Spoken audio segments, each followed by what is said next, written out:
обичам, без да търся нежна ласка, без да търся топла дума. Между две цигари време и ще грохваме от обич и сънят ще ни отнася към пристанищата дневни на човешките дилеми.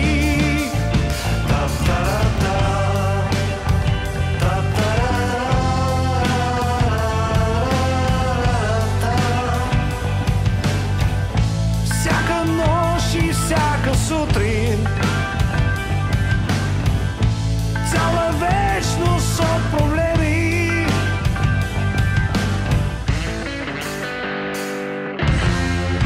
И задъхани неми, като в Чаплин нови филми, ще откриваме живота между две цигари време.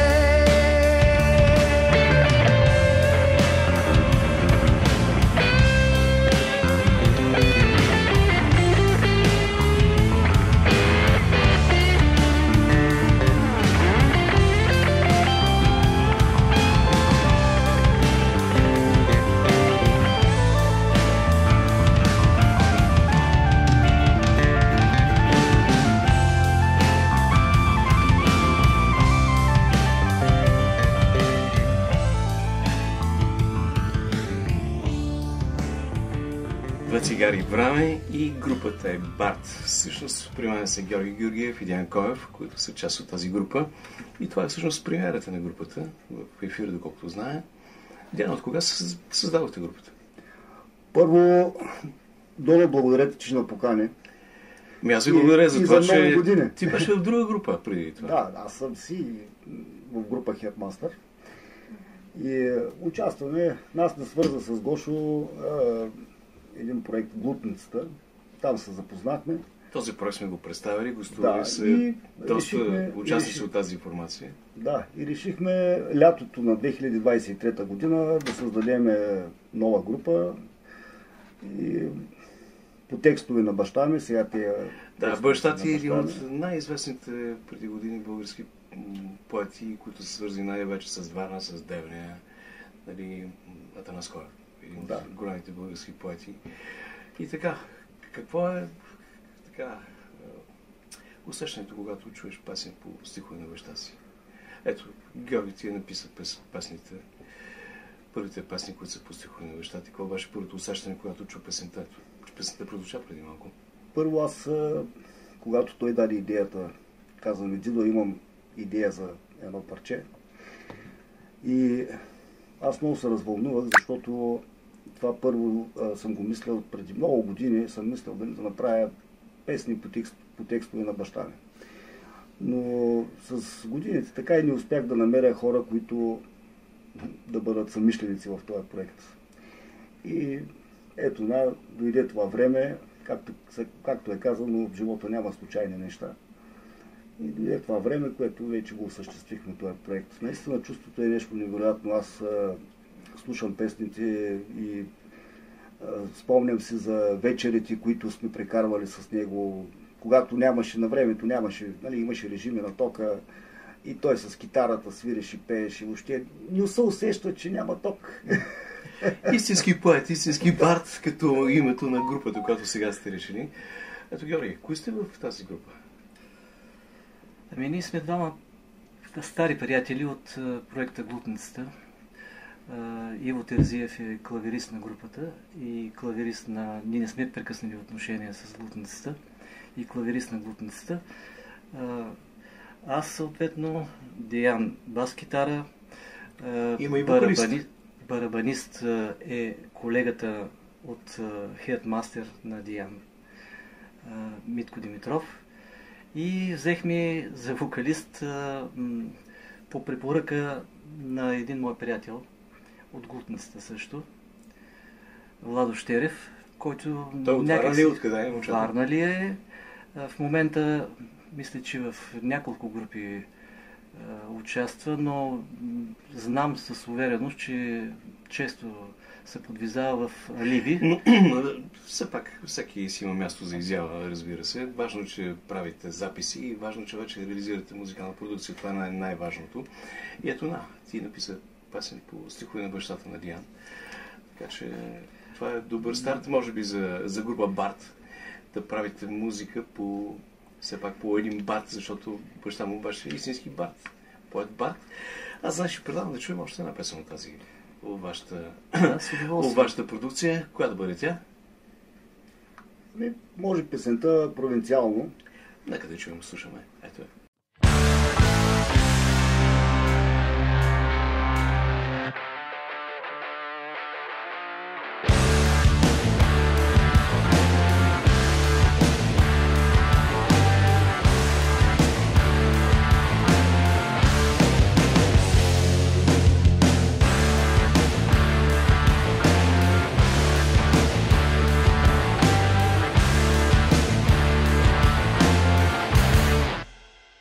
Добър ли съм или пък лош, не зная.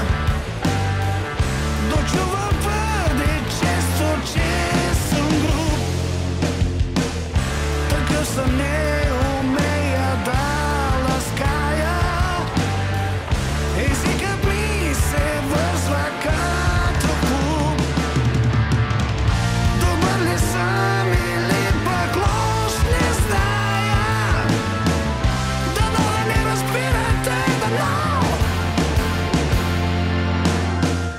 Добре ми е в собствената кожа, дори когато ви изглеждам слаб. И вярвайте, и аз поемам ножа, единствено за да нарежа хляб. Добър ли съм или пък лош, не зная. Дано не разбирате, дано.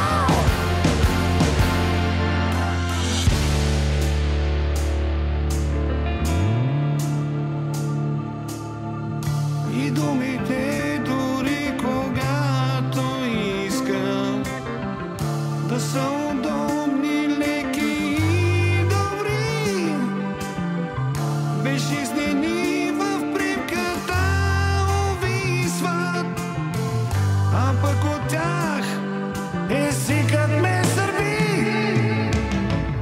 Какво да правя? Зъбите ми пясък, истински провинциален бяс. И сто звезди в очите ми да бляскат. Все сам ще си оставам аз за вас.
Втора нова композиция на групата Барт, казва се Провинциално, една песен по стихове на Атанас Коев и музика на Георги Георгиев. И наистина чудесно, че вече създавате продукция.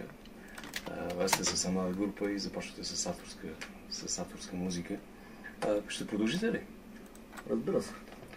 Каква е разликата от това, примерно да пееш кавър и от това да създаваш авторска музика? Малко традиционен въпрос, може би, но... Първо, че аз не искам да омалважавам колегите, които пишат, които правят кавари. Напротив. Просто чувството, когато създаваш авторска музика, е невероятно. Невероятно е. И когато имаш с кое да го направиш, естествено. Както с Гошо и с останалата част от бандата. Невероятно е усещането. Просто не мога да го опиша. Вече тествате ли песните пред публика? За сега все още не. За сега сме са насочени. Барабаниста ни отсъства в момента. Да. Ами, да пожелавам успех за теста, защото мисля, че това най-важният тест е публиката, аудиторията, която да приеме песните. Ние мислим да продължим с текстовете на Атанас Коев. Идеята е да направим цял албум и наполовината е готово вече, понеже имаме още готови песни, които ще чуете по-нататък, нали? И това е общо взето. Барабаниста ни, той е моряк и в момента е на път, така че като се върни, може да помислим, може да помислим вече и за изяви. Диане, аз всъщност се интересувам и от самото, защото мисля, че нашите слушатели ще им е интересно. Ето на бащата има издадени книги, но предполагам, че и неиздадени стихове. С брати успяхте ли да разровите архива и евентуално имате ли идея нещо, ако не е издавано, да бъде издадено? Благодаря, че попита долу за това. Брат ми точно за това дойде и в Варна. Да, той отсреща дори. Пътува от София до Варна цяла вечер. Той е актьор, разбрах. Актьор е, да. И точно идеята е сега да я издадем една стихосбирка, да направим, да подготвим текстове, стихове, които всъщност до сега не са издавани. И вече ще търсим спонсори за издаването на една стихосбирка, защото просто там има доста средства, ще трябва, че видим точно колко те вече хората ще кажат. Но вече има идея да бъде издадена да. И поредна стихосбирка с неиздавани произведения на Атанас Коев. Момчета, аз ви благодаря за участието. Желая ви успех. Очакваме премиера на нови неща, които знаете, Радио Варна е отворено винаги за премиера особено на групи, които са от Черноморието. И сега финално на нашата среща нека да чуем една инструментална ваша композиция, която се казва Спомен. Слушаме.